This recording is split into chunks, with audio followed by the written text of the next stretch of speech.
우리가 오른손목에 코킹 없이 우리가 백스윙을 완성을 하려면 제일 중요한 게 뭐냐면 오른 팔뚝하고 팔꿈치의 움직임을 잘 이해를 해야 되겠죠. 자, 코킹하는 오른손목은 정렬을 파괴하여 스트로크의 혼란을 만들어 임팩트의 정확성을 떨어뜨린대. 저 얘기는 뭐냐면 의도치 않게 스윙 궤도가 아웃에서 인으로 바뀔 수도 있다는 거잖아요. 여기서 코킹이 되면 깨지는 거 알아요. 테이크어웨이까지 잘했어요. 근데 여기서 꺾어도 결국은 우리가 잘 느껴지진 않지만 스윙 궤도가 아웃에서 인으로 바뀔 수가 있다는 거죠. 오른손목에 코킹이 되지 않는 모션을 찾아야 되면 가장 유일한 방법은 뭐냐면 오른손목 코킹이 아닌 오른 팔뚝으로 끌어올려야 된대. 이렇게 해놓고 그래서 픽업이라는 표현을 쓰거든요.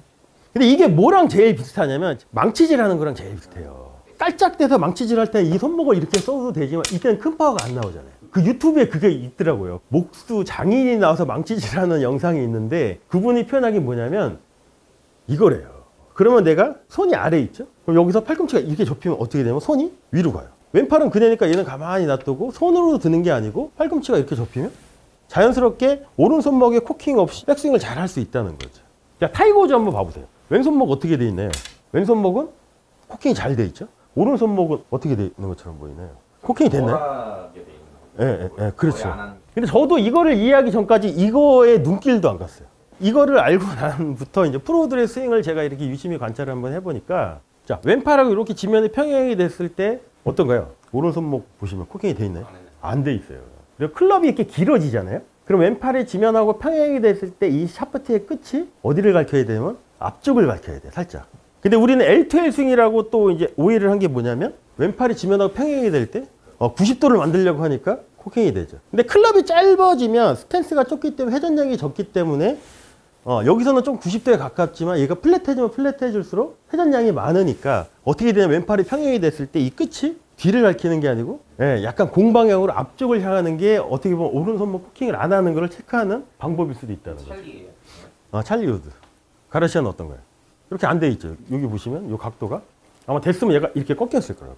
이 라인을 지키는 거에 포커스가 맞춰져 있는 거잖아요. 그럼 얘만 이렇게 유지를 하면 뭔가 여기서 쓰여지는 것처럼 느껴지면 이거는 괜찮지만 얘를 인으로 이렇게 한다는 것 자체도 결국은 라인이 아웃에서 인으로 들어올 수도 있으니까 그게 큰 의미가 없다는 거죠. 그게. 로리 맥킬로이도 마찬가지고. 요것도 이제 할 얘기가 많거든요. 그러니까 이게 이제 어떤 클럽을 잡고 어떤 의도에 따라서 이제 스윙을 하냐에 따라서 저 플랫한 왼손목이 이렇게 벤트가 될 수도 있는데 이것도 나중에 기회가 되면 저희가 같이 한번 얘기를 한번 해볼게요. 리키 파울러도 마찬가지. 이거는 그러니까 여기 있는 영상들이 많이 있는데 대부분 공통적이에요. 토니 피나우도 그렇고, 그렇죠? 젠더 셔플리도 그렇고, 맥스 호마. 근데 이거에 원조가 있잖아요, 우리나라. 박인비 프로 아닐까? 박인비 프로. 이게 결국 왼팔 플랭이, 오른팔도 플랭이 있지. 여기다가 삼각형, 삼각형. 그러니까 좋은 선수들은 이렇게 보면 이게 이렇게 다 유지가 되더라고요. 다운스윙 때도 한번 봐볼까요? 이렇게 삼각형 이렇게 잘 유지되죠. 오른팔뚝하고. 그래서 대부분 좋은 선수들이 임팩트가 내려올 때 대부분의 공통점이 뭐냐면 요 샤프트하고 오른팔뚝하고 같은 면에 있잖아요.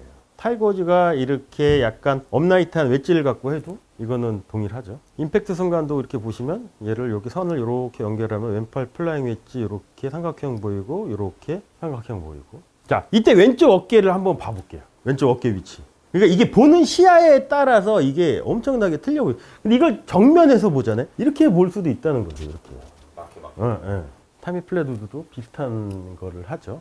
여기 샘 시네드가 이렇게 웨그를 했을 때 모양이거든요. 이렇게 보시면 왼팔 플라잉 엣지 이렇게 유지되고 얘도 이렇게 유지가 되고. 이 상태에서 이렇게 유지가 된 거잖아요. 그럼 라인을 지키면서 오른팔뚝의 연장선이 얘하고 얘는 같은 거잖아요. 저 앞쪽 라인만 이렇게 유지를 하면 이 클럽 샤프트 연장선은 자동으로 지키는 게 가능하죠. 그때 제 왼쪽 어깨를 봐보세요. 얘를 지키려면 비켜줘야 돼요. 또 손도 릴리스 이후부터는 어떻게 움직이는 것처럼 느껴져야 되냐면 안으로 조금 이렇게 들어가는 것처럼 좀 느껴져야 된다는 거죠. 림브레이크 선생님이 잘 하는 드릴이 있어요. 바닥에 지켜야 되는 라인을 이렇게 있다고 가정을 하고 오른팔뚝 플라잉 엣지 이렇게 만들어 보는 거예요. 자, 그 다음에 이 팔뚝 연장선을 이렇게 놓는 거예요.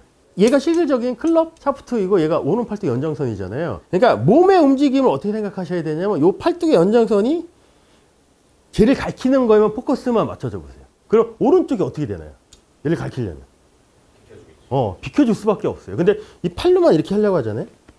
잘 안 돼요. 자, 여기서 갈키고